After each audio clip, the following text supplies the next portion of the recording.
Hey y'all, and welcome to the first exercise here in part 2 of our business planning series. In part 1, Deconstruct to Dominate, we quite literally deconstructed 2023, which will now help us in part 2, Domination by Design in 2024. If you've not done that workbook, please click the link below and complete before proceeding, as we will be using all that thoughtful research and those vital data points moving forward. And if you have completed part 1, go ahead and gather your data and let's get started. So during Deconstruct to Dominate, we reflected on and recorded the lessons and the blessings from 2023. We compiled some really important data points on our numbers, our lead sources, and our budget, and we defined our top 20. We made an effort to express gratitude, and we did an audit of our current systems.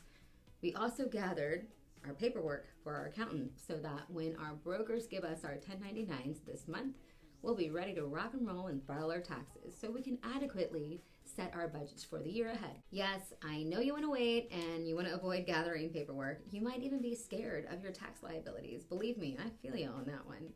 But just like when a buyer needs financing, the sooner they get their paperwork into the lender and know their credit score and their buying power, well, the sooner everyone's happy, the sooner you're making money, and more importantly, the sooner they're out of limbo and on with their life. And that's what I want to do for you. Get you out of living your real estate life in limbo or by default, and actually loving your real estate life because you've designed it to align with who you are, and you've set yourself up for success, which in turn then sets up your buyers, your sellers, your team members, your family, and everyone up for success. Well, all that thoughtful research and those important data points from part 1 have given you insight as to what you have versus what you need. Insight isn't specific enough for the crystal clear viewpoint that is necessary to dominate by design. So our first exercise will be gaining clarity by completing my one-page business plan, which will define your GCI goals for 2024. GCI stands for Gross Commission Income Goals. And then we'll analyze those 2024 goals against your 2023 performance. This one-page business plan is not difficult. However, I am going to walk you through it because over this past decade, I've done this exact plan with literally hundreds of agents from all different brokerages, and most of them are perplexed when left on their own. And yes, I know there's more than one way to get to these calculations. So if your brain does fractions or percentages differently than how I'm going to calculate them right now, that's cool. We just need the data points defined here in each box for 2024. This one-page business plan not only defines your GCI goal, but it also works the math backwards to provide you with an overview of how many calls and how many appointments that you need to make each week to get you to that goal. Boom. So, in box 1, go ahead and write your gross commission that you'd like to earn in 2024. This is your total income before expenses. I'm using $100,000 in my example here for you. By the way, I mentor agents who have GCI goals of $25,000 and agents who have GCI goals of $2.5 million, and there's no right answer for the GCI goal. It's the financial bar that you're setting for yourself. And the next couple of boxes, plus your intentional game plan and your consistent daily habits, that's what's going to determine how to get there. So then in box 2, you're going to account for your commission split by dividing whatever that dollar amount is from box 1 by whatever your commission split is. The agents on my team are at a 90-10 split. So $100,000 divided by 90% is 111, 1111. Isn't that cute? So find out your needed sales volume next by taking the calculation from box 2 right on over to 3 and divide it by the standard commission. I know, there's not a standard commission, especially now with all these lawsuits, my goodness. But I'm going to use 3%, so you divide that number by 3%, that's going to give you a little over 3.7 million in volume. Then in box 4, you'll find out how many transactions you need to get to that sales volume by dividing the sales volume by the average sale price in your area. Here in my area, the average sale price at the moment is around $325.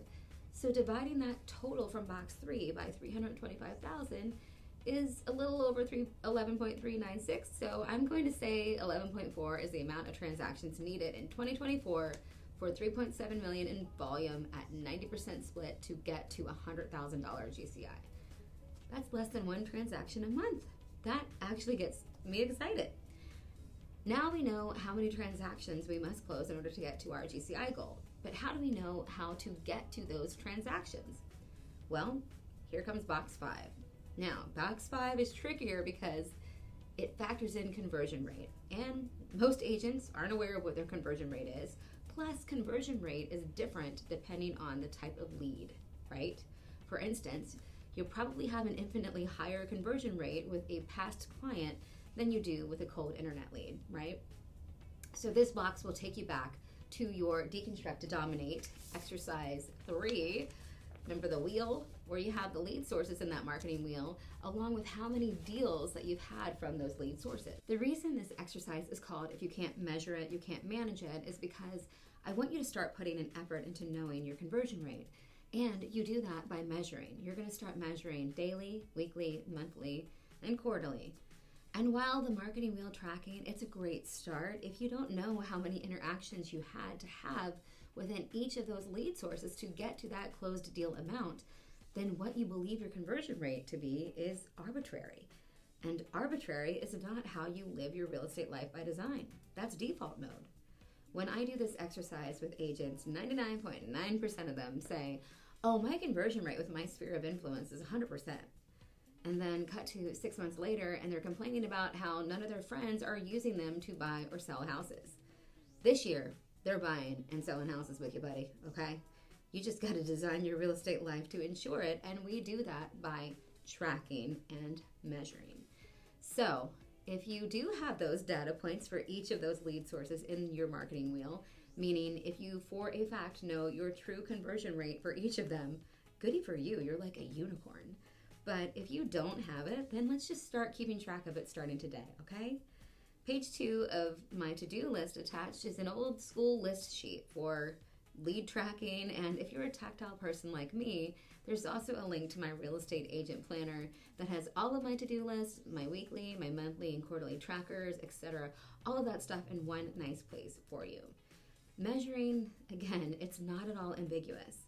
If you can't measure something, there is no way, no chance of managing it, and more importantly, putting yourself in a position for success while also getting predictable results. So how do you know if it's working well or working at all if you don't measure it? You just run out of money and drink lots of wine? No, not this year, not ever. Measure. And even though the National Association of Realtors provides the statistics, kind of a scary one actually, that real estate agent conversion rate is anywhere from 0.4% to 12%, we're going to put a couple of different options in today to get our game plan going and then make a commitment to measure moving forward. So on my example, I'm going to go ahead and take 11.4 transactions and divide that by 5% conversion rate, which gives us 228 calls needed each week. And you'll see here, the higher the conversion rate, the lower the amount of calls needed. Then in box 6, you get to the amount of the appointments you're needing in that week by simply dividing that number of calls by 52 weeks in the year. Next, you're going to go ahead and line up the one-page business plan with the data that you noted in the second and third exercises in your Deconstruct to Dominate workbook. I've attached this spreadsheet that will help you compare the two really nice and neatly. You should fill in the rest of the sheet, of course, the one-page business plan, but we'll get into that as we go through the rest of our planning together. But I know you, realtor, and you haven't stopped thinking about wine the minute I said it out loud, now did ya? So go ahead and take a break, and I'll see you in the next exercise where we'll bridge the gap between the two.